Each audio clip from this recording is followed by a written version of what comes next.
Yeah, you've got the slush pile plus BYU Pathways plus chemo treatments. Yes, I'm in chemo. I'm in grad school. I'm teaching at BYU Pathway and doing a service mission at BYU Pathway. And I have two other jobs. And so, plus, book contracts to fulfill and stuff like that. Yeah. All the things. And yeah, Yeah. it's wow, you have been a very busy lady. And I'm excited I was able to get some time with you to get you on.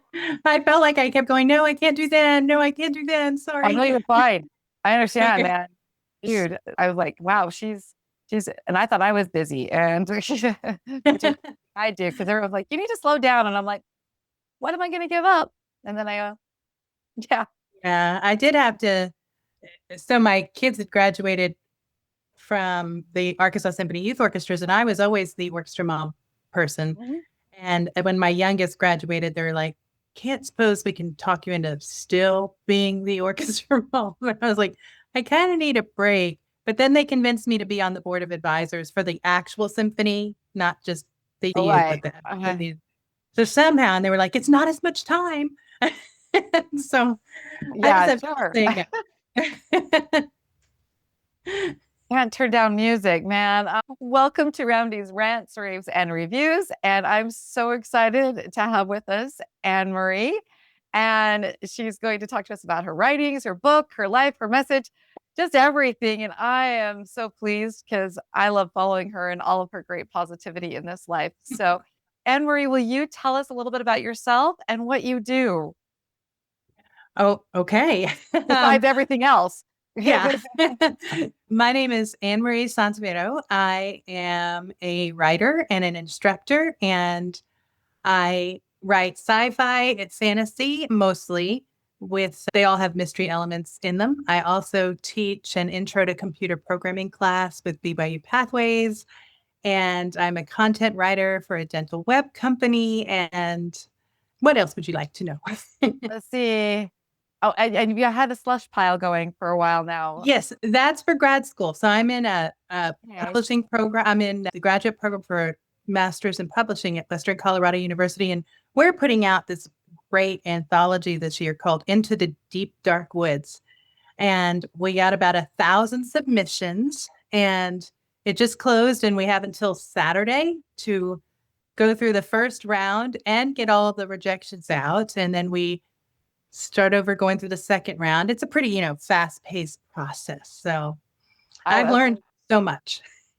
I was gonna say every time I see you, you're like, and I just got another batch of submissions. And then when you said 1,000, I was like, okay, I have to read 200 or 300 kids' papers and get them turned around with comments and feedback and all these things. And I'm going, I couldn't even imagine trying to get 1,000 of them done. Well, the good news is, and the head of our program was very clear about this. He's like, it is not your job to help them become better writers. It is your job to find the best stories and you get rid of the rest. So See, it's I like, wish there were times I could do yeah. that.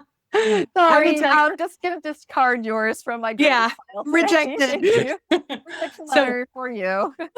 I homeschooled my four kids as they were growing up. And there was one day that my youngest was very angry about me making him write a personal narrative.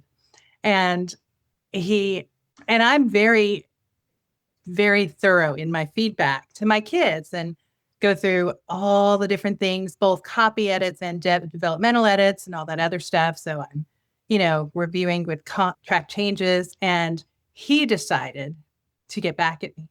He was going to write the worst possible personal narrative he could. So I'd have to make so many corrections. But at the same time, it was so incredibly funny, like what he wrote, because he was not caring at all. He was just saying whatever he thought. Which is one of the And best writing ever, right? Yeah. I had tears running down my face. I was laughing so hard. I ended up putting it in one of my author newsletters 1 month. I was like, this has cracked me up and you have to read this. And I probably got equal responses from that essay that I put in there, his personal narrative, than almost anything else. It was just, I may have to send it out again for my new subscribers. Because that just sounds so. I wish I would have a student take on that challenge. Here, make me have to give you so much. People write me nothing, but write me I mean, that would make my day. It would be like that. Yeah. That is so cool. I'm interested to hear your journey into writing and how you got into sci-fi and all those things that you're involved in. Yeah. I would love to share that. So, I've always been kind of a reader, not kind of, I'm a huge reader. And I'm growing far up, from it usually. So yes, I would always escape I grew up in New York City and I would always escape our apartment and find the nearest library. And I'd gravitate to our school library and read and read and read. And what I loved about it was I had a challenging family life. And it was really helpful to read other people going through really hard things in books and seeing them come out on top. And so I was like, oh, other people have hard things and they do fine. And so it gave me courage. And that's kind of like what I want to do when I'm writing is even where I have to put my characters through hard things or else you'd be totally bored, right? What's the point of reading it? there's no But story. Yeah. that's right. But I want people to understand that they're tougher than they think they are. They can be resilient and have courage and hope and all those things. And that's why I love writing. But I was a single mom raising 4 kids and working 3 part-time jobs and homeschooling. And so the idea of adding writing on top of that was a little bit daunting. And I think I got to the point where I was like, this has been a dream of mine for a long time. And if I don't do it now, it'll never happen. And so I sat my kids down and said, hey, I really want to do this, but it means I'm going to be at my laptop even more. And I felt like I was already at my laptop so much for work. Mhm. And they were very understanding. I couldn't like drop any of my other responsibilities. So when I first started, I was just doing 15 minutes a day because that's all I had. But I felt like that was progress. And that 15 minutes a day got me my first novel. So if I would Right. have said, "Oh, I don't have time, 15 minutes, I'm never going to get anything like that," I would have never published anything. But because I was like, you know what, 15 minutes a day is better than nothing. And those 15 minutes add up. So that I actually have that novel coming out next year with Ronan Weatherford Publishing. And I have a short story collection that came out this year. Those were all they're short stories that I entered into Writers of the Future. Uh-huh. And each of them got between honorable mention or semifinalist. So I'm still trying to win that competition. I enter every quarter and I'm going to do that until I either win or pro out. I because once you get so many sales, you're not a writer of the future. You're already, You are the future now. Yes. I will probably pro out next year. Mhm. So I'm trying not to feel like desperate as I write every quarter to get that win. And because you know how like when you meet someone and you can tell like they're almost desperate to go out with you or something, and that's Right. kind of a little awkwardly weird. And so I don't want to be the writer that's like, please take me. Yeah, Please, that's right. So I need this. thankfully it's an anonymous competition. And Oh, that's so awesome. that really helps. Yeah. Yes. Uh, Yeah. And so that's great. And what it has done, and this is what I recommend, is help me improve my writing faster than anything else ever had. Because I enter every quarter and short stories make you learn how to pace very quickly Mhm. and make sure you have that beginning, middle, end with a good resolution and everything ties together. I've sold some of those stories that are not in this collection to other Mhm. markets. And the only reason I put this in the rest in a collection is it takes a long time. The traditional publishing industry is so crazy slow. And I would send a story out and it might be 6 months to a year and a half before you hear anything. And then if that's a no, because you can have a great story and it's Mhm. still not get in. And I know that from this anthology, we can fit in 25, 30 stories at the most, Yeah. and we have 1,000. And so there's going to be more than that are fantastic stories. So that we'll have to reject. Yeah. So some have been sold, all of them have helped me be a better writer. Right. I have found that too, having gone through this. I was always really great at editing my kids' work, but not my own. And going through with my editor for my book, it was like, oh, this is what it's like from this end. This is so cool. And I was kind of nervous and scared, but having gone through that and stuff like this, it's made me even better at making sure what I'm telling my kids and my students is better as well. And now that I'm writing my second one and stuff like this, I'm like even more cautious as I'm writing, and stuff like that along the way too. So I agree. All of that helps us. And I love the idea of the short story too, because if you can't write it in that short amount of time, you can't get it in there. It's not going to be good long either. Yes. And that's one of the things I actually use them for, is to try them out to see if the story's worth novelizing. Yeah. And so if I write it and it's like, okay, there's not much more I can do with this story, then it's just going to be a short story. But there are several in that collection that I'm going to turn into full novels. Wow. Yeah. One I think the funny thing is, one I had not planned on putting into a novel, because it was just Mhm. I had 24 hours to write that story, because I made a commitment to myself to enter every quarter. And you're like, And gotta do it. yeah, and I have so many medical problems, and I happen to have several surgeries in that quarter. Oh And no. so I was like, but I still had to work. Yep. um, but I was like, I made a commitment to myself. I'm going to do it. So I got that story done in 24 hours and did not have much hope. I didn't even think it was going to get an honorable mention. I was shocked when it got an honorable mention. And the thing is, that is the story that almost everybody is like, please tell me you're making this one into a full novel. I can see so many things for this. And I was Right. like, no, I Want don't. to have a life again. Yeah. 15 more minutes a day on that one for That's coming right. Well, up. now I can write a little longer because they're all graduated. So, It's so nice when, yes. although they keep moving back in with me, so which is not a Uh, bad thing. I love it, but now I'm like grandchild and the fun yeah. stuff that way, which is awesome, but also is like I need to get to my 15 minutes. So Yeah. Mine are still out on their own, and one of them has their own child, and I have other people's kids keep moving in here. yeah, when we have an open home, Yeah. when we're the mom of everyone, it's Yes. and then Yes. there's stories there that come and do and stuff like that. Wow. Well, I am so excited. Well, then tell me what influenced or who influenced you, since you're an avid reader like myself.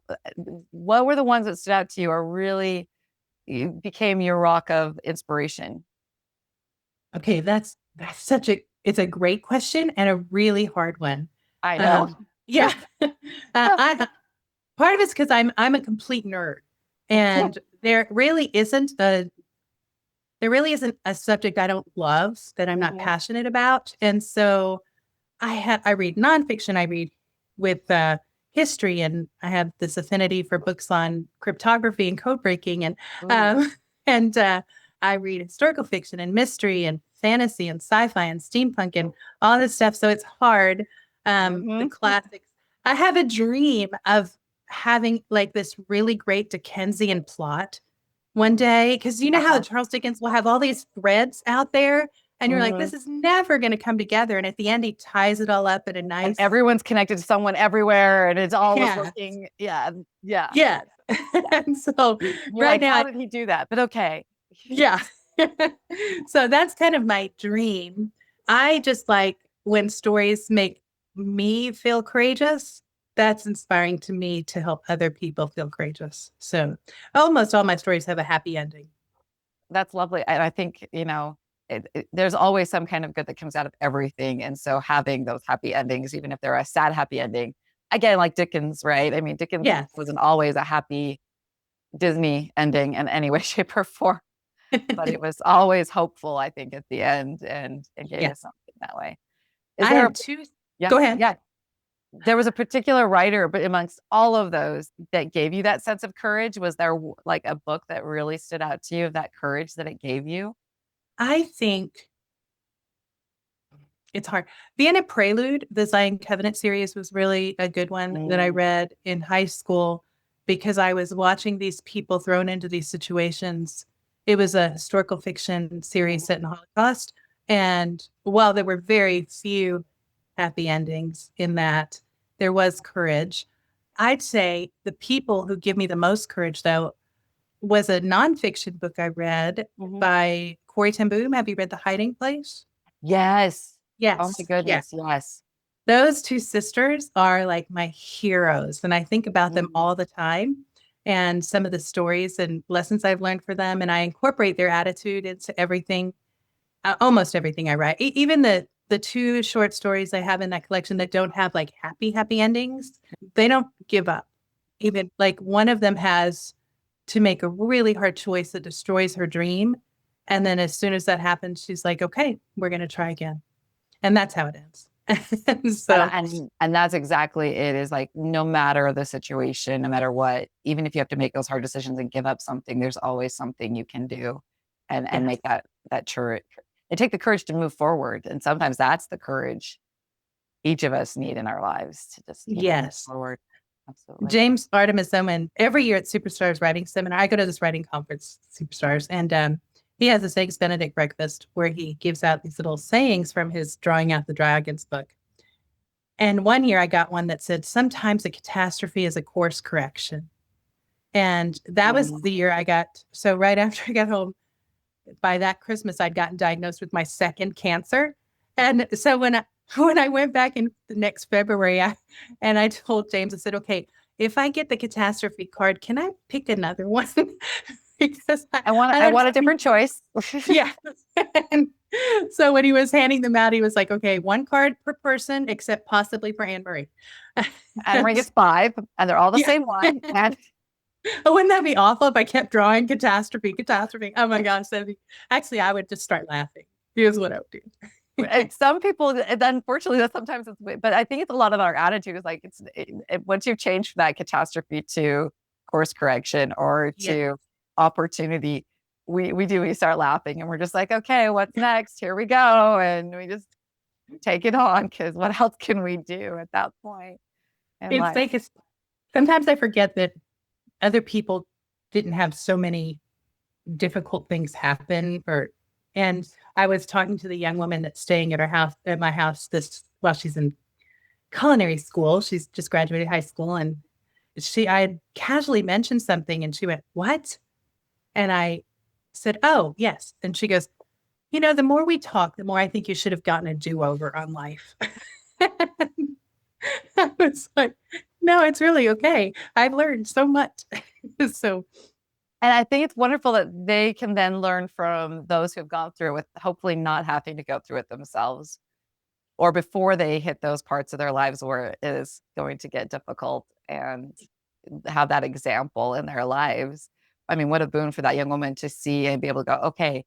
And then if she ever encounters those things, that she's got, oh, but Anne Marie got through it, so I'm all right. And I can yeah. just, That's the other thing I love about writing and reading is the ability to develop empathy and to understand circumstances that if you can learn from other people's tragedies or mistakes, that is so much better from learning from your own mistakes, learning how other people who are different than you are still good people. And so I love that. I think reading is one of the best ways to develop empathy. Absolutely. And it's something everyone can do. I mean, I love theater because I can get my kids to get in those shoes and act out those things. But so many people will never do that. I mean, so it's the next best thing is that reading, is that putting yourself and you're imagining yourself in those situations and being there with them as they go through it. And it puts you in that same situation as we do in theater, and it pulls us into that life for a minute and gives us that Yes. sympathy and empathy. I totally agree. Absolutely. So awesome. Tell me about your book then, and what it's about, and the message, and and what you're sharing with the world through that. Yeah. So the one that's out right now is that short story collection I was telling you. It's got 6 short stories. Some of them are more novella length, and those have a variety. It's equally split between science fiction and fantasy. Okay. And I will give you an example, one from each, just Okay. to give you a flavor. Absolutely. Let's Yeah. do it. I love flavors good.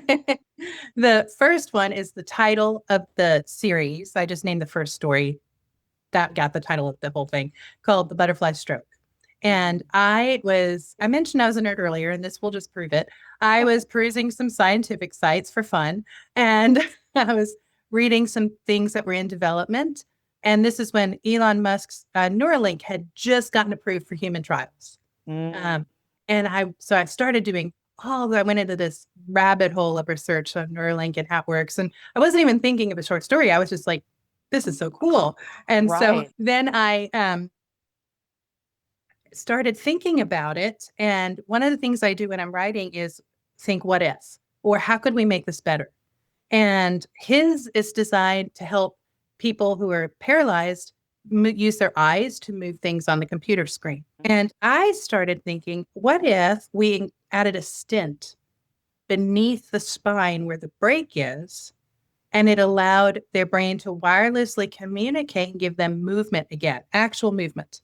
Right. And so that is how I started. And so then I thought, that's a cool idea. I should write this. And I had an Olympic swimmer who got paralyzed.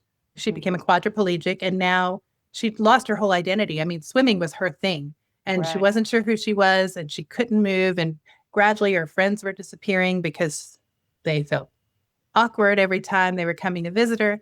So she gets this implant, which is called the butterfly, and she can move again and she can swim again.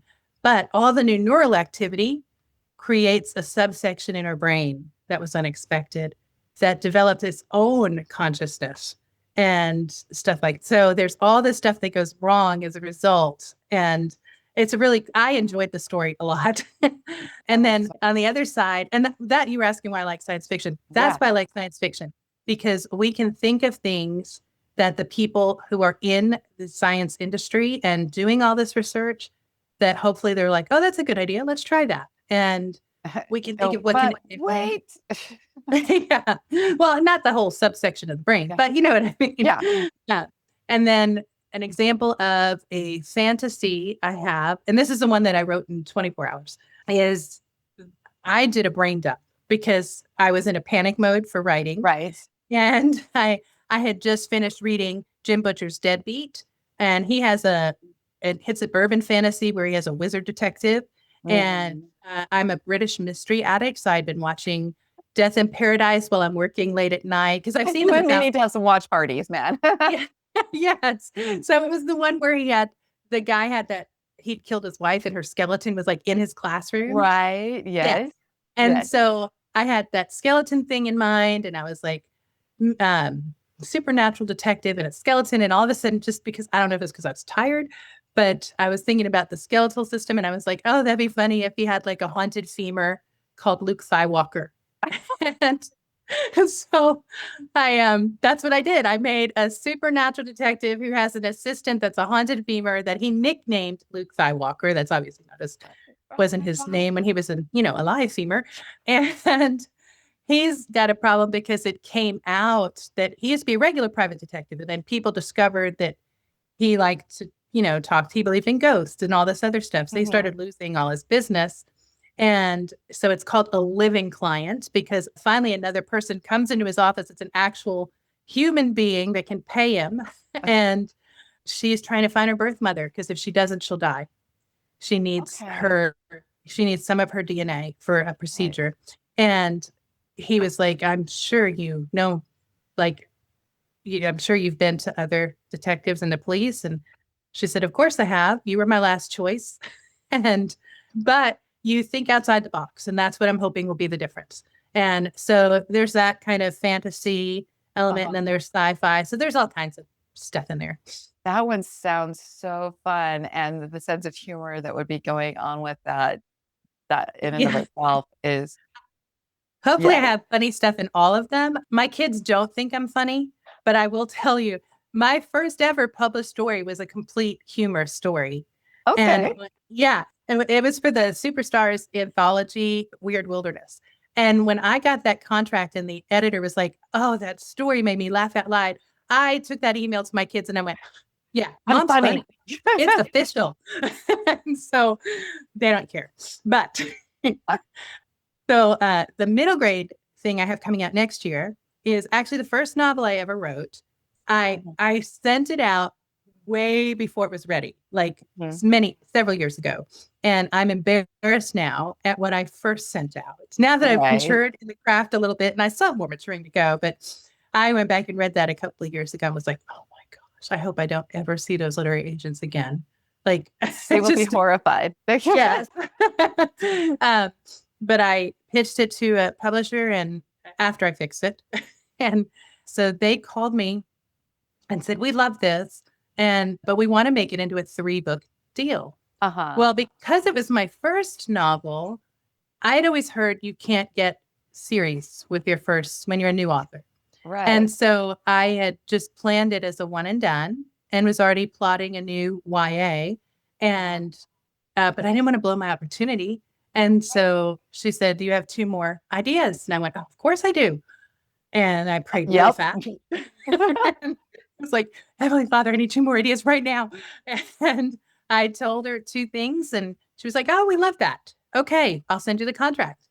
And it was after I signed the contract and it was time to write book 2 that I was like, those 2 sentences I gave her are the only things I know about these stories. And so I have to, I was working really hard to get it together. But the first story is about this young man who's 12 years old, and he lives in a kingdom that has rejected magic for the more noble art of machines. And so it's kind of a fantasy steampunk mix. Oh, And yeah, his problem is no one talks about his mother. He's never met her. She died when he was younger. uh-huh.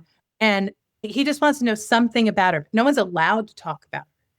And then one day at school, a magic rune shows up on his wrist that kind of tells him there's something to do with old magic here. So he starts researching it kind of in secret because it's illegal and he doesn't. Plus, Right. his dad is the high minister's second. So there's no way his dad's going to let that slide. Yeah. Finds out his mother was from the magical kingdom that was rejected. And the reason no one talks about her is because his father didn't know that until she died.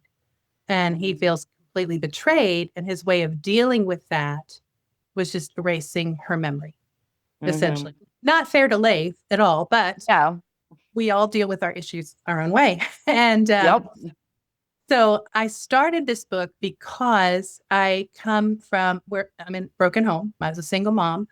And one of my kids is being really rude to me one day. And I said, I don't think you talk to your father this way.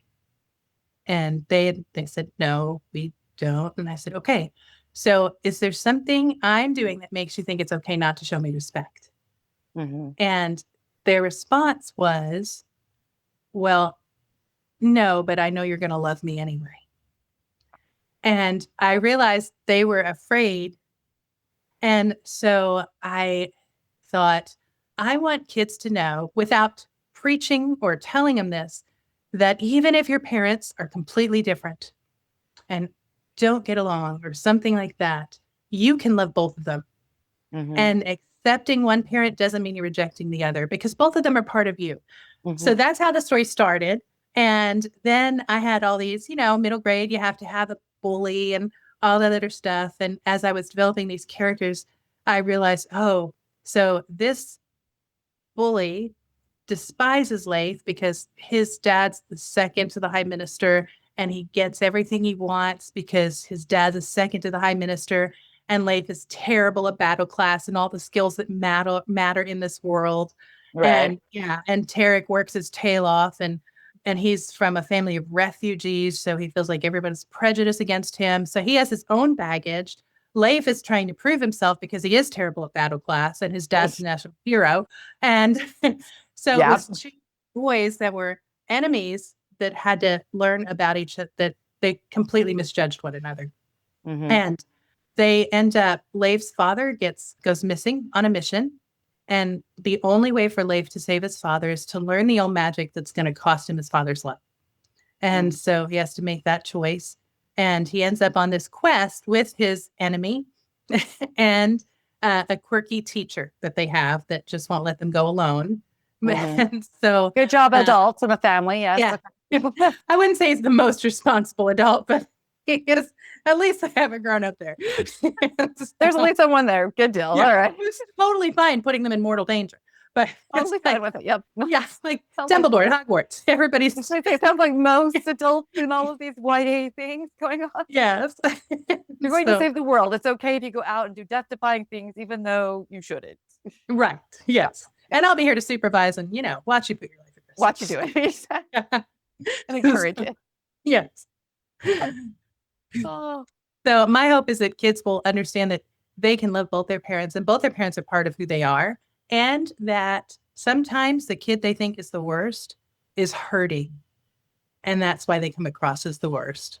And so by the end, I don't think there's any middle graders listening to this. It's probably an adult podcast. So by the end, Leif and his nemesis become really good friends. But then when I had to write book 2, I was like, I wrapped that storyline up. There is no bully. And I was like, I need a bully. I need So, someone else now. yeah, because you have to have tension in a story. And so I Exactly. had to come up with new shiny characters. And yeah, so That'll that be was fun. incredible. Well, as a teacher of that area of children, so actually some of my kids do watch my podcast, so they might actually.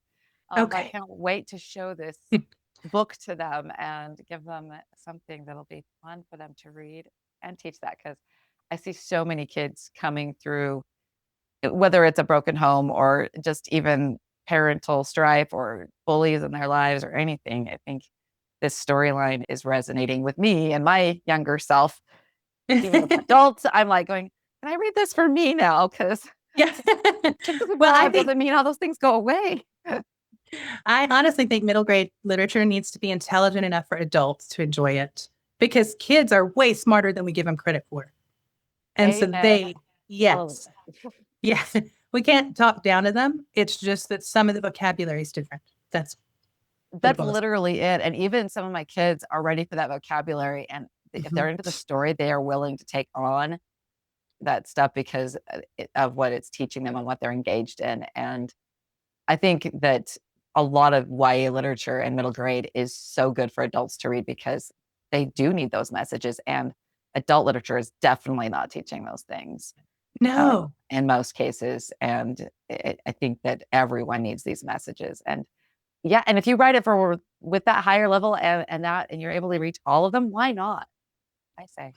So. yeah, and I think having it multi-generational helps. That's one thing Rowling did very well with Harry Potter. You've got Mhm, the kids, you've got the parents, you've got the grandparent age with Dumbledore. So mhm. you, yeah, I said that right. I was Yep. sometimes I get tongue-tied. So, Me too. All right. yeah. So I think having it multi-generational helps. I just so part of it is I'm a teacher at heart. I love teaching. And I am so freaking excited about getting to do school visits and talk Mhm. to kids. When I get asked to teach, often it's to adults. And I'm like, yeah, I love teaching adults, but I kind of put up with the adults and really love the kids. And Yes. so I'm looking for it. As soon as my publisher was like, okay, we need to start talking about, marketing, we're going to get you with the publicist. What are the things you really want to do? And I'm like, school visits. I want to do school visits. I love kids so much. And Absolutely. yeah, and I want to not necessarily talk to them about those ideas because I don't think they'd be comfortable saying those in front of their peers. To teach them how they can use writing to work through some of the things they're going through. And I've already set up 3 different presentations I'm going to do for different visits. And I've got stuff for the teachers that they can do with the class later if they want to go with their curriculum. And so I'm really excited about that. I love So it. And as a teacher, I appreciate that. As a mother, I appreciate that. And as a writer, I'm like, that is incredible to also be thinking about those things that you can use and have everyone talking about it, the teachers and the students and the parents and everyone being able to discuss and talk, because that's where the growth is going to happen. And I love it. It's so incredible. It's great. A lot of times kids can't, like, I grew up in a family where I heard over and over what happens in the family stays in the family. You can't talk to Mm, anyone about what happens inside this house. And so there were hard things happening that I was not allowed to tell some to people. And I remember the couple of times I did get the courage to, it did not work out well. mhm, And so that kind of taught me maybe I'm on my own mhm. and having to learn how to do this. And so I want kids to know how to work. I'm not saying we're in a much better society as far as helping kids when they reach out than we were when I was growing up in the Yeah, 70s. And so, absolutely. Yeah. yeah. And I was telling someone one time a story about how my parents had OD'd on something and I'd called the ambulance and it was my middle school assistant principal who was moonlighting as the Oh, EMT wow. driver.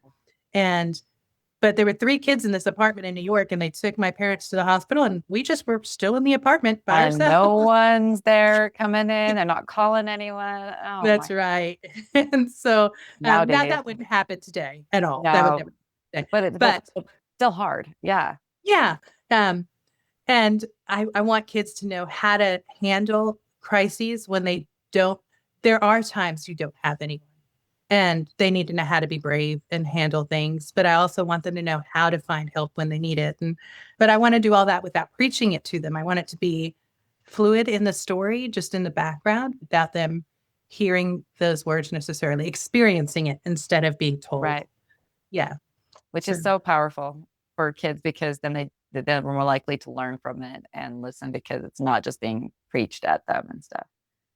I also like the part about bringing in writing to teach them how to write to be able to express themselves and do because that's literally how I got through middle school, junior high age, and high school was I have journal upon journal of me just writing, and they're kind of scary. My parents read them and sent me to therapy, but my therapist was like, "Well, you're handling it the right way. You're writing it out," and I'm like, yes. "Okay." And I look at them now, going, "Man, yep, I can understand why they were scared and worried about me then." But Well, it was how I coped, right? It was how I was getting those emotions out and feeling safe when I didn't feel safe in other places. and I think kids and teenagers especially have big emotions, Oh yeah. big emotions, especially when all those, they're being flooded with hormones. And so it's natural for them to have these scary things in their minds. And so I don't want them to feel like they're weird. They're not weird. They're human. And so I Exactly. want them, yeah, to be able to deal with that. I think that's very much a thing that adults sometimes with kids are like, they feel scared about it because they're like, I'm not an adult. I'm not, and people keep telling me I'm not supposed to feel this way or I don't feel this way or whatever it is when they're feeling that way. And they just need to be acknowledged. I'm feeling this way and it's okay to be human that way because even adults feel this way. And Yeah. yeah, And I don't think it's helpful at all to tell, maybe I'm coming across judgmental, but I don't think it's okay to tell a kid you shouldn't feel that way yeah. because they do. And Mhm. so maybe what they're feeling could be a little scary to the adults. But if you just tell them you shouldn't feel that way, all they're going to do is learn to hide that and judge themselves. But if you help them work through it and talk about it, that then you're making a difference. But anyway, I love kids. I love teenagers. So I'm looking forward to that. I still also write for adults too, especially my short stories. Mhm. But even some of those tend to lean a little toward the YA. I have a Scion story about a young woman trying to save her family by developing her psionic abilities and stuff like that. Right. But I don't know. Kids are something that are important to me. Absolutely. I totally agree. And when we can reach them and help them in any way we can, it's a better world because of it. And so Yeah. I thank you for that. Where can people follow you? Where can they find your work? Where can we reach out and support you? Yeah. So I have a website that is, if you have my name on here, it's really hard name to spell. I know I can't do anything about that. But it's A for Annemarie SanSevero.com. Just asansevero.com. So if you pause the video, copy down that complicated name with just my first initial there, um, I'll put that's it in my the links website. below. Yeah. Yeah. My website has all the stuff. I'm trying to get better at keeping it updated. I've been good at updating it with my books. I have not been good at updating it with my speaking engagements. So I'm trying to get better at that. And then I have a newsletter that I put out once a month. And the link to join that is on my website. And people on my author newsletter get exclusive content that I don't tell anybody else. Sometimes it's a deleted scene from a book. Mm. Sometimes it is a backstory I wrote. Sometimes it's an essay from one of my kids where they're insulting their mother. um, I should and start just that. Like, I'm going to put anonymously out student work on my things. Here, you guys want to read what I'm putting this week? Tell me what you yeah, think. What grade would you give it? I was totally not anonymous. I was like, Neil wrote this. So, Your mom, your child's like, thanks, mom. Throw me under the bus. yeah, well, I actually think he enjoyed it, to be honest, Okay. because That's yeah, awesome. yeah, yeah, because I was laughing so hard. He enjoyed that. And then when I told him, I'm going to put this out there and let other people enjoy your work. And so I actually wanted him to enter it in the Scholastic competition, Mhm. their short story competition, but he wouldn't do it. Oh, And so, no. and I'm not going to do it for him. If he wants to accomplish something, he's got to accomplish it. And, mommy's not Yep. going to write his job applications. Thank you. Which, Thank you for yeah, not doing it for. yeah, I'm seeing a lot of things like I that. was to say, working with college students now, you are seeing Yes, the parents gambit. write on behalf of their students in college. And I'm like, you know what? Let your adult child contact me. Thank you. That was the funniest part about me. I've taught everything from seventh through college age, and I would be like, guys, I'm not going to talk to your parent. You're going to have to do this on your own. And there was so many times parents would be like, I will talk with your student if they want to talk with me, but otherwise, have fun. Bye bye. Yeah. And, I don't actually mind talking to the parents. I mean, sometimes they're the one paying for this education. They want to know what's going on. But at the same time, what I'm going to say is the best thing you can do for your child is let them deal with this themselves Mm-hmm. because they have to be adults. Talk with your So, kid, but that's yeah, you can yeah. do all you want, but and let them learn because they're not going to learn any other way. And Yeah. So as far as my work, my website and my newsletter are the two best things. I mean, I'm on Facebook and I am sometimes on X and Instagram. I'm supposed to be better at those than I am. I'm not Um, on X at all, so you're good. okay. You're already I'm better just than me. I'm tired. So I feel like What? one social media is what I've got the energy for, but I do kind of try to cross post. So honestly, the newsletter is the best thing because I like interacting with my readers. I have so much fun when they write me and tell Nice. me what they think of. Somebody gave me an alternate ending, and I had one where they wanted a character to get together with her doctor, and I was like, I know I wanted them to get together too, but that would be unethical, and he would lose his job. And she wrote me Yes. back, well, Inappropriate. yeah, and she went, that's the writer's problem. I still want it to happen. Moral Which ethical is, dilemmas here. All right. Okay. yeah. So I think I might actually write a scene about that for my next author newsletter and dedicate it to that reader. And right, and that's so cool though, because you're taking that and that gives your readers an part of what you're doing in that journey too. That's kind of cool. So I love it. Well, thank you so much for joining me with all your busy time that you've got in your life and everything. And like, subscribe, send this on, and join us next time on Roundy's Rants, Raves, and Reviews. And go check out Anne-Marie's work and support her and start booking her early because it's going to be busy when she gets going, guys. Thank you. I appreciate it. Thank you, Anne-Marie. It's been a pleasure. And I hope that you'll get out here to Utah and join me in my classroom as well. I would love that. I would love to do that. And I have tons of Utah friends, so I'd have a place to stay. So I've even got a spare room. there We've we got go. yeah. When it happens, I want to be first. Okay. Okay. I will I don't know contact if you that'll first. happen, but I'm gonna put it out there. Yeah. Yeah, awesome.